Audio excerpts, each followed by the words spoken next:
잘 사는 방법이 무엇입니까? 좋은 지도자를 세우고 그 좋은 지도자의 통치를 잘 받고 그렇게 따라가면은 잘 살게 되어 있습니다. 신자가 인생에서 승리하고 성공하는 비결이 무엇입니까? 하나님을 왕으로 모시고 그 하나님의 통치를 잘 받아 살아가면 되는 것입니다.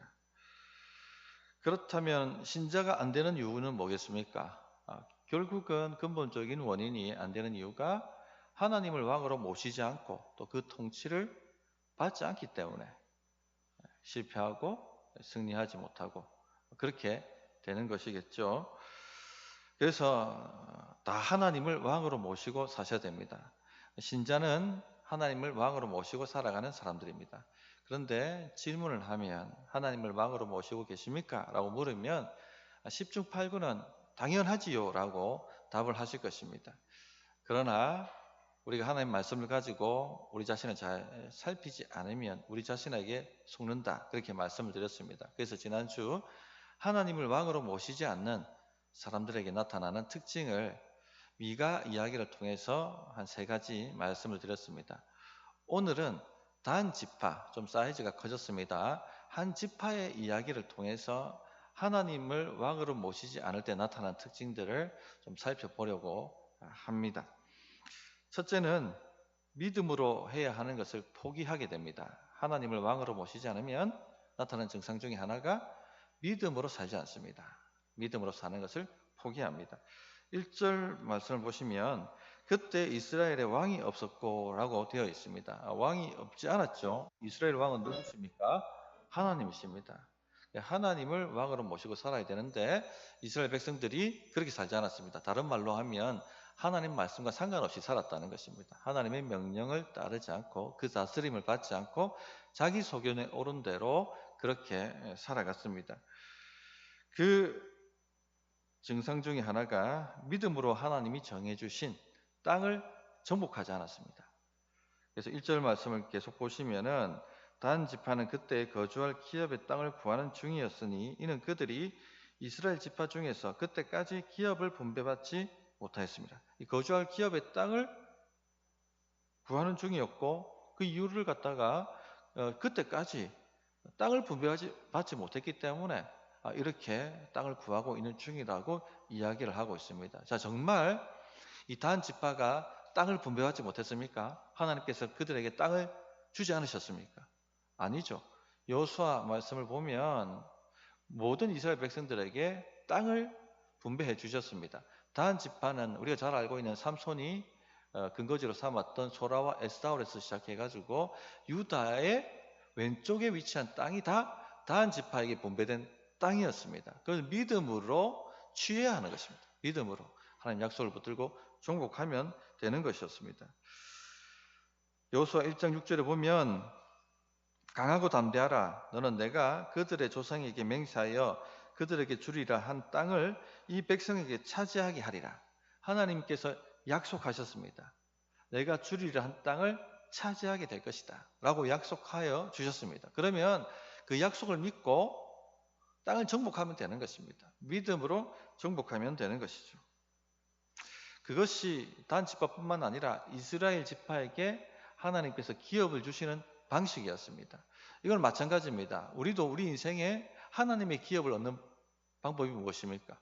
믿음으로 하나님이 우리에게 주신 것을 취하는 것입니다. 믿음으로 우리 인생을 정복해 가는 것입니다. 그것이 얻는 방법입니다. 기업을 취하는 방식입니다. 그러나 단 지파는 그렇게 하지 않았습니다. 사사기 1장 34절을 보면 아모리 사람이 단 자손을 산지로 쫓아들이고 골짜기에 내려오기를 용납하지 않았다, 이렇게 말씀하고 있습니다. 믿음으로 그 땅 정복하는 걸 실패했다는 얘기죠. 물론 믿음으로 땅을 정복하는 것이 쉬운 일이 아닙니다. 누워서 떡 먹는 그런 일이 아니죠. 어려운 일입니다. 특히 단 지파가 정복해야 될 땅은요, 강성한 아모리족이 차지하고 있는 땅이었고, 이 아모리족뿐만 아니라 철기 문화를 가진 블레셋 민족이 들어와 있는 곳이었습니다. 그러니까 이것을 인간적 눈으로 보면은 뭐라고 얘기할 수 있겠습니까? 불가능한 일이었습니다. 할 수 없는 일이었습니다. 우리 처지와 우리 형편을 보았을 때 이런 땅을 차지하라고 할 수 없다. 그렇게 말할 수밖에 없는, 그런 말이 절로 나올 수밖에 없는 그런 땅이었습니다. 그래서 포기한 겁니다. 이건 안 된다.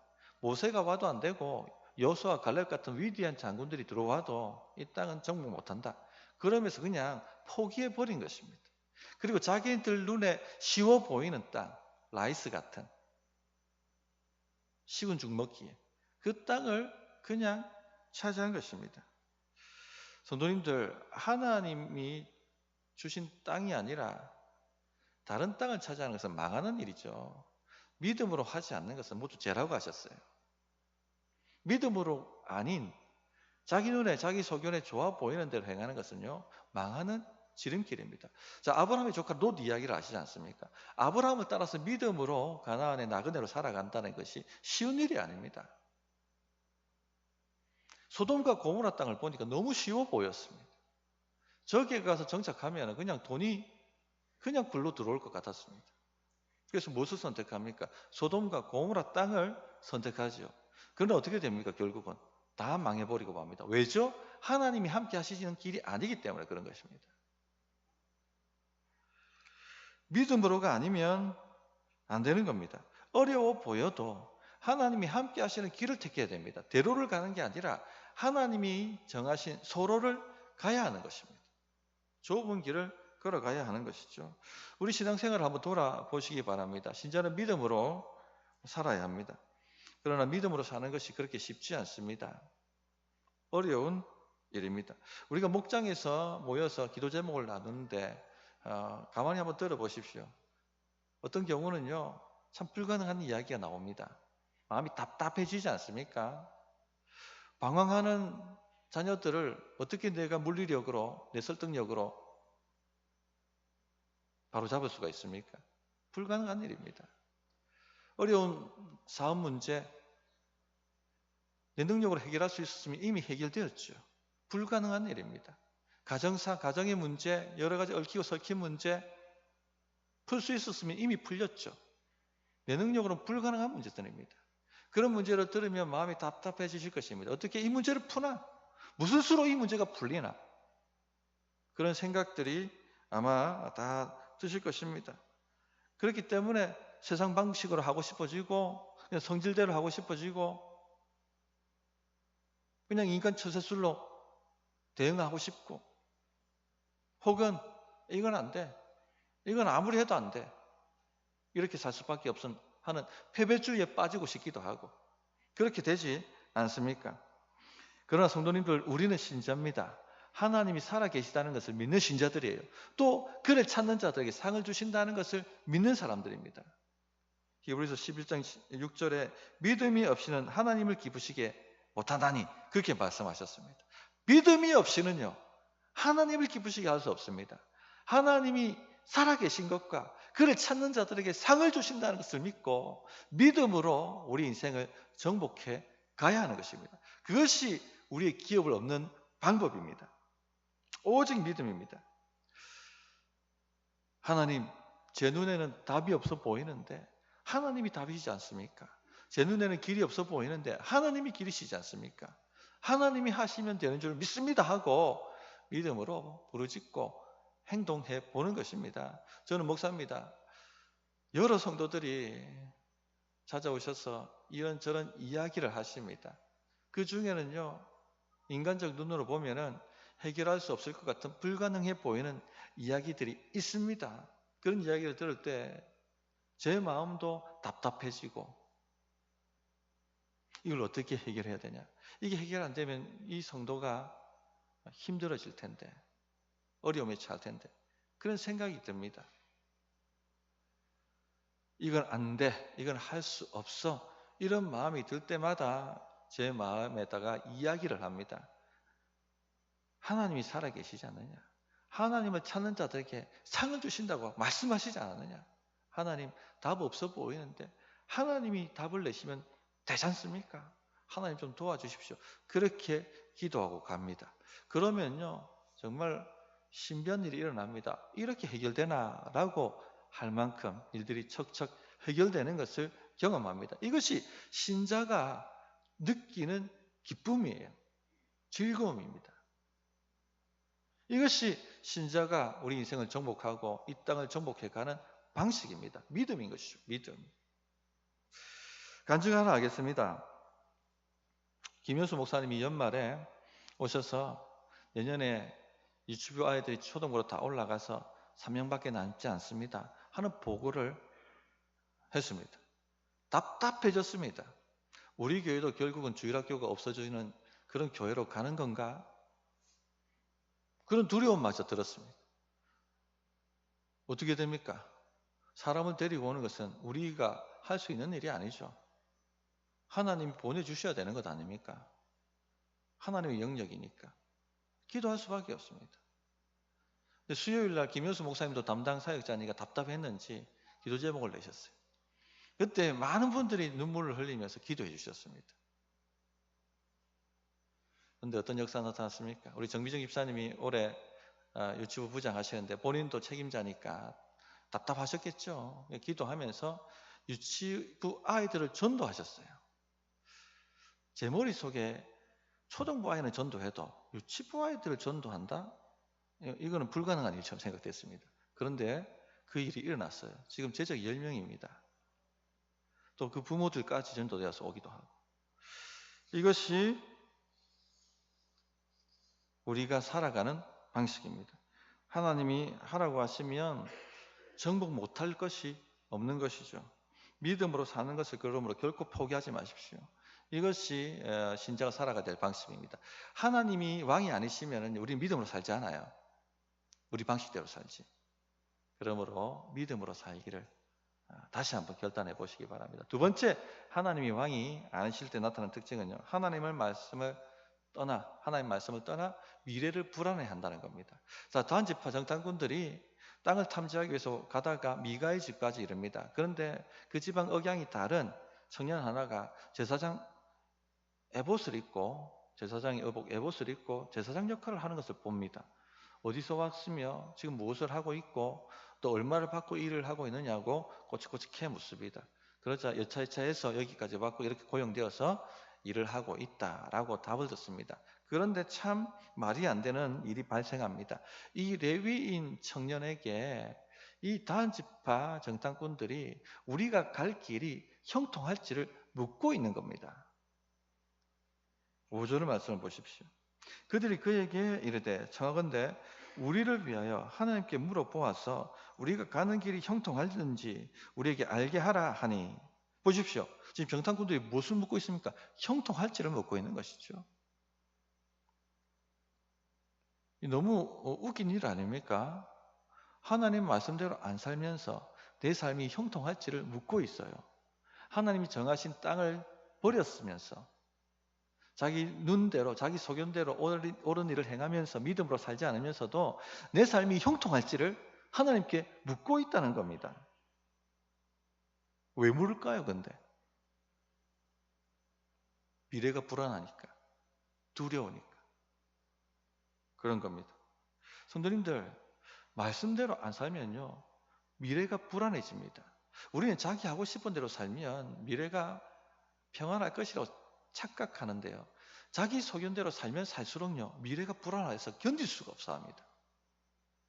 하나님 말씀을 붙잡으면 불안이 사라집니다. 인생이 단순해집니다. 명료해집니다. 그러나 자기 소견에 옳은 대로 살기 시작하면요, 내 선택이 혹시 망하는 길이 아닌지, 내 선택이 혹시 큰 화를 당하는 길이 아닌지, 형통할지, 그렇게 불안해서 견딜 수가 없는 것입니다. 여호수아 1장 6절 하나님 약속을 다시 한번 말씀드리겠습니다. 강하고 담대하라. 너는 내가 그들의 조상에게 맹세하여 그들에게 주리라 한 땅을 이 백성에게 차지하게 하리라. 이 약속의 말씀만 붙들었다고 생각해 보십시오. 무슨 두려워하거나 염려하거나 불안해할 이유가 어디에 있습니까? 하나님이 형통을 약속하셨고 그 약속대로 붙들고 믿음으로 땅을 정복하기만 하면 되는 겁니다. 너무 명료하죠. 너무 간단하죠. 한 번 해서 안 되면은 다시 믿음을 일으켜서 두 번 하고, 두 번 해서 안 되면 세 번 하고, 그렇게 가는 겁니다. 내 앞길이 잘 될까? 잘 되죠. 말씀이 말씀하고 있는데, 말씀을 붙들고 있는데. 이렇게 명료한데 이 말씀을 놓아버리고 나니까 미래가 불안한 것입니다.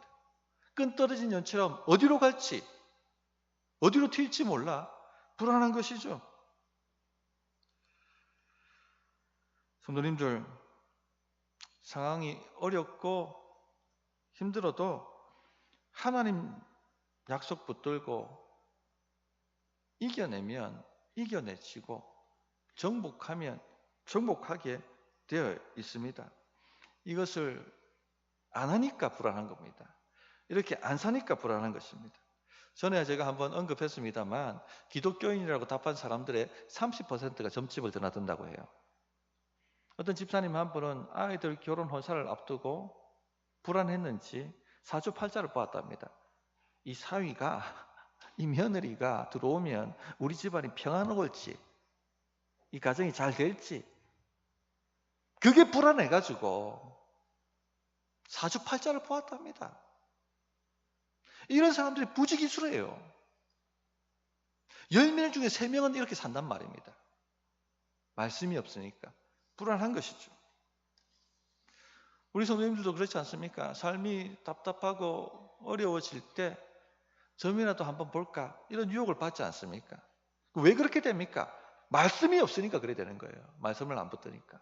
그러므로 하나님 붙잡을 말씀을 달라고 기도하시고 그 말씀을 붙잡아 보세요. 굉장히 단순해집니다. 명료해집니다. 불안할 이유가 없습니다. 더 웃긴 것은요, 이 타락한 레인 청년이 또 하나님이 말씀하셨다면서 형통의 길을 이야기한다는 거죠. 6절을 보시면 그 제사장이 그들에게 이르되 평안히 가라. 너희가 가는 길은 여호와 앞에 있느니라. 사람들은요, 자기가 듣고 싶은 말을 듣고 싶어하는 악한 본성이 있습니다. 평안히 가라. 너희가 가는 길은 여호와 앞에 있느니라. 단지파 사람들의 귀에 얼마나 달콤했겠습니까? 딱 자기가 듣고 싶은 말. 그 말을 들은 것입니다. 어떤 분들은요, 목사의 설교를 듣고 싶은 말을 듣는 것으로 오해하십니다. 목사의 설교는요, 듣고 싶은 말을 듣는 게 아니라 무슨 말을 들어야 되는 겁니까? 들어야 할 말을 듣는 것이 목사의 설교입니다. 목사님, 위로되는 말을 좀 해주십시오. 목사님, 세상에서 성공하는 비법을 좀 말씀하십시오. 목사님, 세상에서 어떻게 지혜롭게 처신을 잘할지를 좀 설교해 주십시오. 이렇게 간혹 요구하시는 분들이 있습니다. 듣고 싶다는 거죠. 근데 설교는요, 내가 듣고 싶은 말을 듣는 게 설교가 아닙니다. 들어야 할 말을 듣는 것이 설교입니다. 자, 우리 아이들한테 가장 듣고 싶은 말은 뭘까요? 우리 여기 중고등부 아이들이 있는데 우리 아이들이 듣고 싶은 말은 뭘까요? 마음껏 게임해. 하루 종일 게임해. 괜찮아. 다 잘 될 거야. 이 말 듣고 싶은 걸 겁니다. 학교 안 가도 돼. 뭐 한 번 빼먹는다고 인생 종치냐? 괜찮아. 다 잘 될 거야. 그런데 아이들이 들어야 할 말이 무엇입니까? 이제 그만해야 돼. 이제 공부해야 돼. 이제 세월을 아껴야 돼. 들어야 할 말이죠. 들어야 할 말. 설교도 마찬가지입니다. 들어야 할 말을 듣는 것입니다. 그래야지 인생이 바로 가는 겁니다. 듣고 싶은 말을 들으면 망하는 길입니다. 디모데후서 4장 3절에 때가 이르리니 사람이 바른 교훈을 받지 아니하며 귀가 가려워서 자기의 사욕을 따를 스승을 많이 두고 또 그 길을 진리에서 돌이켜 허탄한 이야기를 따르리라. 이런 때가 올 거라고 말씀하셨어요. 근데 지금이 바로 그와 같은 때입니다. 귀가 가려워서 자기 사욕을 따를 많은 스승을 두고 허탄한 이야기에 끌려다니는 그런 시대가 바로 지금 이 시대입니다. 성도님들, 오늘 이 단지파 이야기를 보십시오. 하나님께서 이 단지파에 가는 길에 복을 주시겠습니까? 주실 리가 없죠. 또 이 타락한 레위 청년에게 하나님이 응답하시고 말씀을 주시겠습니까? 주실 리가 없죠. 하나님과 아무 상관없는 것을 하고 있는 겁니다. 묻는 사람이나 대답하는 제사장이나 전혀 하나님과 상관없는 것이죠. 엉뚱한 질문을 하고 엉뚱한 대답을 하고 있는 것입니다. 다 말씀이 없어서 그렇습니다. 다 말씀이 없어서 그래요. 우리 시대를 불안의 시대라고 얘기하죠. 왜 불안합니까? 말씀을 붙들지 않으니까. 자기 속에 옳은 대로 행동하고 있으니까. 성도님들, 그러므로 말씀을 달라고 기도하시고 그 말씀을 딱 붙들고 믿음으로 행동해 보십시오. 불안할 이유가 없습니다. 단순해집니다. 명료해집니다. 자, 세 번째, 하나님을 왕으로 모시지 않을 때 일어나는 특징이요. 자기 욕망을 하나님의 이름으로 합리화한다는 겁니다. 7절 말씀을 보시면 이에 5사람이 떠나 라이스에 이르러 거기 있는 백성을 본즉 염려 없이 거주하며 시돈 사람들이 사는 것처럼 평온하며 안전하니 그 땅에는 부족한 것이 없으며 부를 누리며 시돈 사람들과 거리가 멀고 어떤 사람과도 상종하지 아니함이라. 라이스 사람들은요, 시돈 사람들처럼 장사를 하고 무역하는 사람들이었습니다. 시돈 사람들은 이 장사에서 무역해서 거부가 된 사람들의 대명사였습니다. 그처럼 이 마을은 굉장히 부유하고 재물이 많고 그랬다는 거죠. 그리고 라이스는 시돈에서 남쪽으로 48km 떨어진 지역에 산맥이 가로막혀 있는 곳이었습니다. 그러니까 누가 도와줄 만한 동맹도 없는 그런 곳이었습니다. 그래서 시돈 사람들과 거리가 멀고 어떤 사람과도 상종하지 아니함이라. 이 말이 그 말이거든요. 도와줄 사람이 없다는 얘기입니다. 또 염려 없이 거주하며라고 되어 있습니다. 이 말은 성벽이 없다는 겁니다. 염려 없이 누가 침공할 그런 것에 대한 대비 없이 살아가는 사람들이었습니다. 그러니까 이 약탈자들의 눈앞에는 얼마나 먹기 좋은 떡이었겠습니까?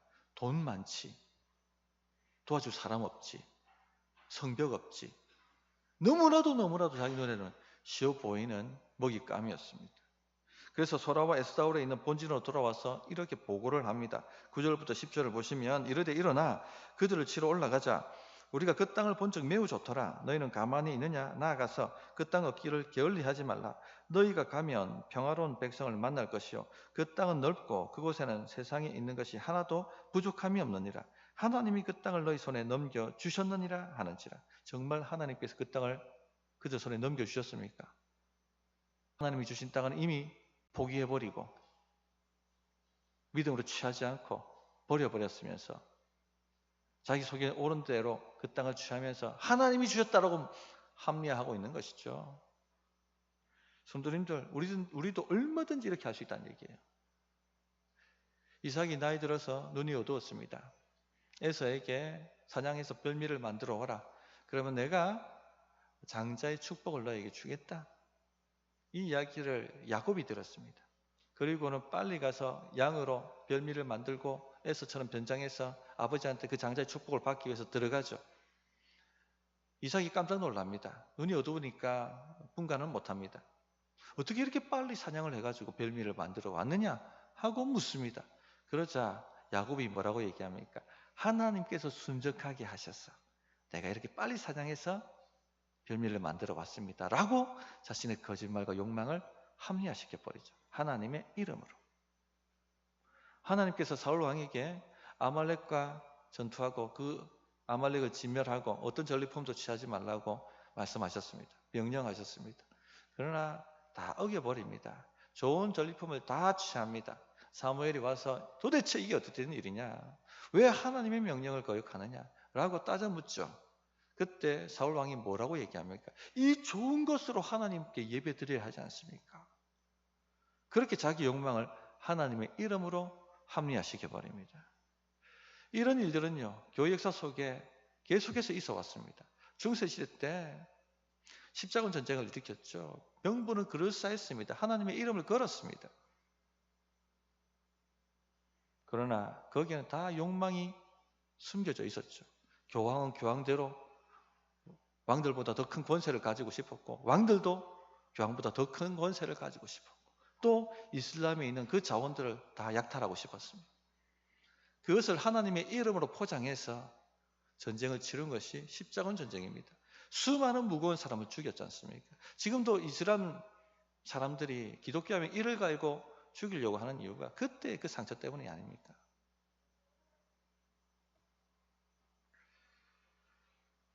어마어마한 성당을 짓기 위해서 헌금을 강요하면서 하나님의 이름을 걸고, 아프리카 흑인을 노예로 부리면서 하나님의 이름으로 합리화하고, 이런 일들이 있었죠. 오늘 우리에게도 이런 일들은 일어납니다. 우리 마음을 살피지 않으면 우리는 우리 욕망을, 우리 더러운 욕망을 하나님의 이름으로 합리화합니다. 불법으로 돈을 벌면서 하나님께 영광을 돌리고, 수단과 방법을 가리지 않고 성공과 출세를 취하면서 하나님이 하셨다라고 말하기를 주저하지 않습니다. 참 무서운 일입니다. 하나님이 왕이 아니시면 이런 영상들이 아주 더 비일비재하게 나타납니다.